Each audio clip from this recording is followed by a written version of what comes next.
It's Dr. Chappell. I'm here today to talk to you about improving your essay writing by using more active verbs.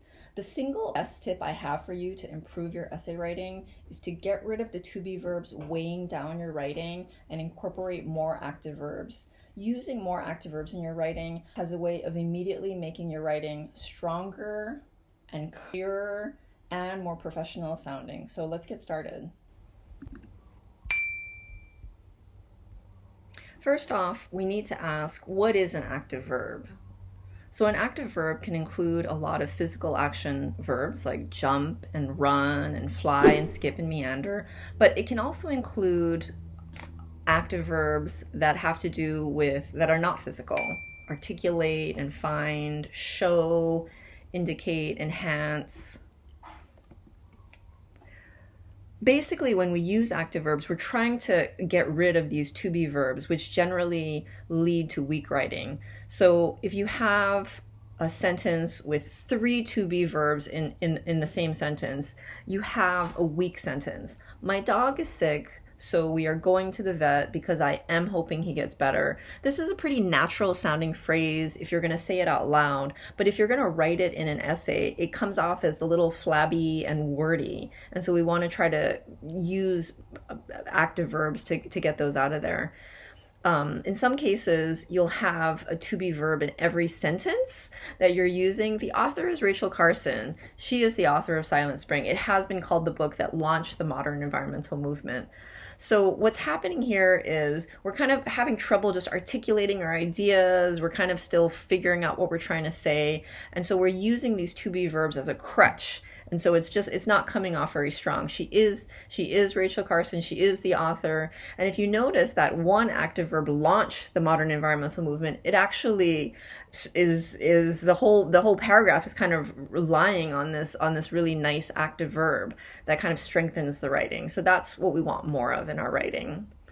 So in order to get rid of the to be verbs, we need to first figure out what they are and how to identify them. So the to be verbs in the present tense can be am or are or hit or is. In the past tense, it can be was or were. And it can also appear in other forms like been or being. So those are our to be verbs. And we want to try to get rid of them. They're perfectly grammatical, but we just don't want to use too much of it. So sometimes getting rid of the to be verb is pretty easy. So the first case I'm going to show you, we have an active verb close by. We just need to get rid of the to be verb and go straight to the active verb. So in the sentence, I am going to the park, our to be verb is am. Okay, so we want to try to get rid of it. We got an active verb go right there. So go, let's use that verb. I go rather than I am going to the park. I go to the park. Go for it. So you try one. She is going to the store. So there's our to be verb. And you got it? Just go. She goes to the store. Perfect. Here's another case where it's not necessarily the to be verb is not necessarily the verb in the sentence. Roy blames Gabe, who is the older brother. Okay, so we've got that to be verb. And again, in this case, we can just get rid of it. Roy blames Gabe, who is the older brother. So we just get rid of it. Roy blames Gabe, the older brother. Perfect. In some cases, it's not quite as easy.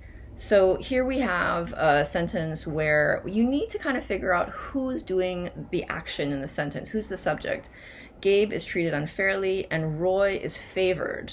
So both of those individuals are kind of playing a passive role. They're not going to be active. You need to figure out who is doing the action.